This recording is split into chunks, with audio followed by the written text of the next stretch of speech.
जोश के साथ पढ़ रहे हो या नहीं? अगर आप जोश एफर्ट्स लगा के पढ़ रहे हो तो आप 100% बोर्ड के एग्जाम में 95% से भी अब स्कोर परफॉर्म करोगे।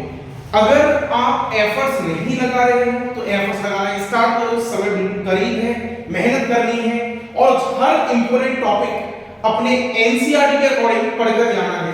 ये समय अभी इतना है कि जितना आपको किसी भी आपके टीचर ने कराया है important topic according to the NCERT पढ़ के जाना है। इस टाइम की एक्स्ट्रा नॉलेज आपके लिए कोई काम की नहीं है, तो आप विशेष ध्यान एनसीईआरटी का रखें, बार-बार एनसीईआरटी को पढ़ें और इसी प्रॉब्लम को फेस करते हुए मैं आपके लिए एक अनदर वीडियो लेकर आया हूं। वो वीडियो है मेरी एक्टिविटी 13.7 के ऊपर बेस्ड और ये activity 13.7 magnetic effect of electric current chapter के ऊपर बेस्ड है। वो चैप्टर न्यूमेरिकल बेस्ड नहीं है, हालांकि एक्टिविटी बेस्ड से काफी क्वेश्चन वहां से बनने के चांसेस रहते हैं। अब देखिए इस एक्टिविटी के अंदर क्या होगा, सभी बच्चों को ये बनाना है, स्टार मार्क करना है, नोट करना है, इंपॉर्टेंट टॉपिक है, आ सकता है सीबीक्यू क्वेश्चन बन सकता है यहां से। अब यहां पर देखिए सबसे पहले हम यहां पर क्या करेंगे, ये हमारे पास एक पूरा सेटअप दे रखा है, ये मेरे पास हॉर्स मैग्नेट लगा दी गई है। हमें पता है कि मैग्नेटिक फील्ड यहां पर जनरेट जो होगा वो डायरेक्शन कैसा होगा, नॉर्थ से साउथ की तरफ। तो हम बना देते हैं कि मैग्नेटिक फील्ड की डायरेक्शन होगी वो क्या होगी, मेरे पास ये डायरेक्शन, ये क्या है मेरे पास मैग्नेटिक फील्ड की डायरेक्शन। हम जानते हैं मैग्नेटिक फील्ड का सिंबल होता है वो बी होता है कैपिटल और ये एरो मतलब वेक्टर क्वांटिटी है। बहुत बढ़िया, एरो मतलब वेक्टर क्वांटिटी है। ये मेरे पास एक रॉड है, हालांकि मैं फिगर में तो इतना क्लियरली नहीं बता पा रहा हूं बट एक्चुअल में ये रॉड जो है हमारे पास हॉर्सशू मैग्नेट इस तरीके से है, हॉर्सशू मैग्नेट इस तरीके से है और एक रॉड इसके अंदर इस तरीके से आई हुई है, ये रॉड है। तो अब इसको मैं बाहर की तरफ कैसे करता, तो आपको विजिबिलिटी डायग्राम में भी एनसीईआरटी के अंदर इस तरीके से है और मेरे बोर्ड में भी इसी तरीके से। आपको ये समझना है कि बाहर की तरफ, अंदर से बाहर की तरफ आ रही है और एक सिरा इसका पॉजिटिव से कनेक्टेड है और एक सिरा इसका नेगेटिव से कनेक्टेड है। अब होगा क्या, यहां पर हमने की लगा दी। आपको इस एक्टिविटी के तहत आपको ये बताना है जो आपके पास जो रॉड है वो किस डायरेक्शन में इस पर फोर्स लगेगी by applying Fleming left hand rule, by applying Fleming left hand rule. अब आप कैसे पता करोगे, सबसे पहले आपको फ्लेमिंग लेफ्ट हैंड रूल पता करना है, उसके बाद आपको मैग्नेटिक फील्ड, करंट और फोर्स की डायरेक्शन पता करनी है। इसके अकॉर्डिंग पहली बात तो आप उल्टा हाथ लोगे, उल्टा हाथ का आपको इस्तेमाल करना है। ये मेरे पास उल्टा हाथ हो गया। अब आप क्या करोगे, डायरेक्शन बना दी, सभी 90 डिग्री के एंगल पर प्लेस होते हैं। इसके अंदर क्या होगा, मेरे पास ये हैंड है, इसके अंदर ऊपर वाला इससे क्या करता है, फोर्स के बारे में, ये फोर्स के बारे में बताएगा, ये मैग्नेटिक फील्ड के बारे में बताएगा और ये करंट की डायरेक्शन के बारे में शो करेगा। अब आपको इसी अकॉर्डिंग प्लेस करना है, अब आपको इस एक्टिविटी के अकॉर्डिंग ही प्लेस करना है। तो आप कैसे प्लेस करोगे, पहली बात तो आप खुद लगा के देखिए मैग्नेटिक फील्ड की डायरेक्शन कहां पर जा रही है, ऊपर की तरफ। मैग्नेटिक फील्ड की डायरेक्शन कहां जा रही है, ऊपर की तरफ। दूसरा, करंट कहां पर आ रहा है, करंट आ रहा है बाहर की तरफ, करंट कहां पर आ रहा है, बाहर की तरफ। और हमें फोर्स पता करनी है, तो यहां देखिए मैग्नेटिक फील्ड की डायरेक्शन ऊपर की तरफ, करंट किस साइड पॉइंट कर रहा है, अंदर से बाहर की तरफ निकल के आ रहा है। तो फोर्स कहां लग रही है, अंदर की तरफ। तो फोर्स कहां लगेगी, आपकी फोर्स इस साइड महसूस होगी। तो ये क्या आ गई मेरे पास, फोर्स की डायरेक्शन। आपको इस फिगर के अंदर, इस एक्टिविटी के अंदर जनरली आपको फोर्स निकालनी थी और फोर्स की डायरेक्शन इस तरीके से निकली थी।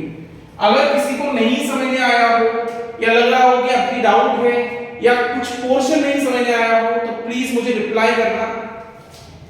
पहले आप कुछ समय के लिए वीडियो को पॉज करें, पॉज करने के बाद उसको खुद रूल को अप्लाई करके देखें। वीडियो को आप पॉज करें और इस रूल को आप खुद अप्लाई करके देखें। बच्चों आपने वीडियो पॉज करके देखा और समझ लिए कोई इसका रीज डायग्राम को। अब उसके बाद देखिए इसमें हो क्या रहा है, वो मैं एक चीज आपको पॉइंट बता रहा हूं।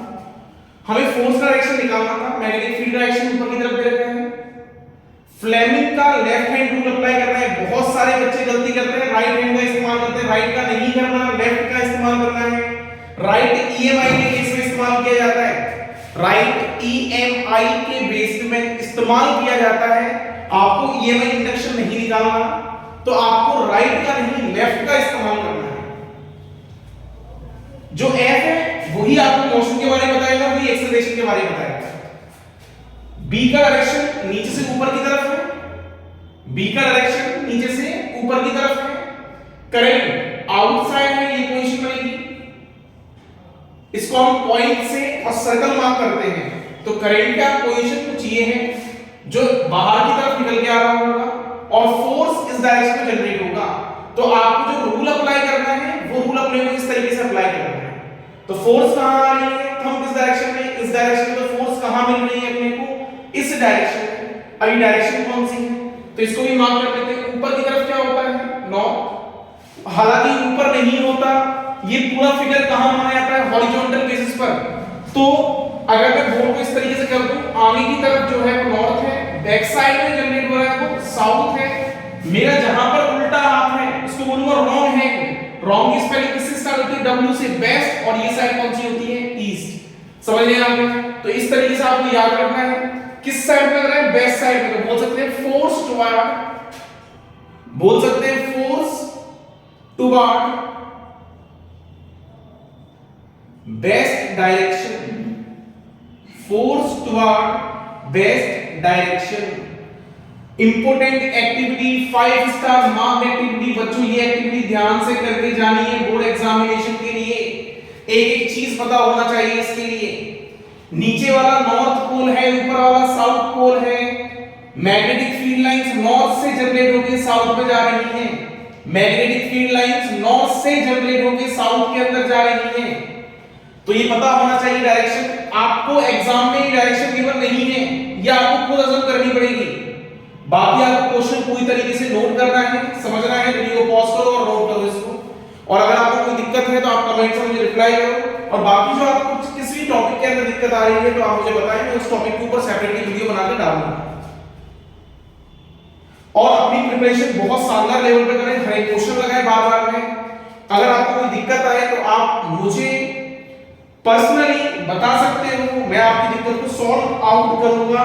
प्लीज नंबर ऑफ क्वेश्चंस लगाएं। अगर आपको बोर्ड में अच्छे मार्क्स गेन करने हैं तो आपको नंबर ऑफ क्वेश्चंस लगाने पड़ेंगे और कोई क्राइटेरिया नहीं है सिलेक्शन का।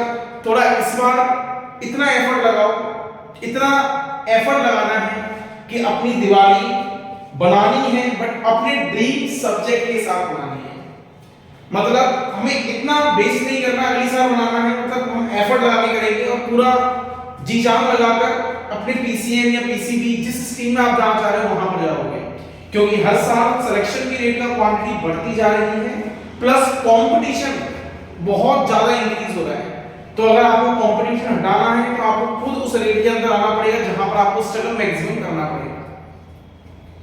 अगर आपको ये क्वेश्चन समझ में आ गया है, प्लीज कमेंट में मुझे रिप्लाई करें। आपके रिप्लाई से ही मैं आगे आपके लिए और बेटर वीडियोस बनाऊंगा।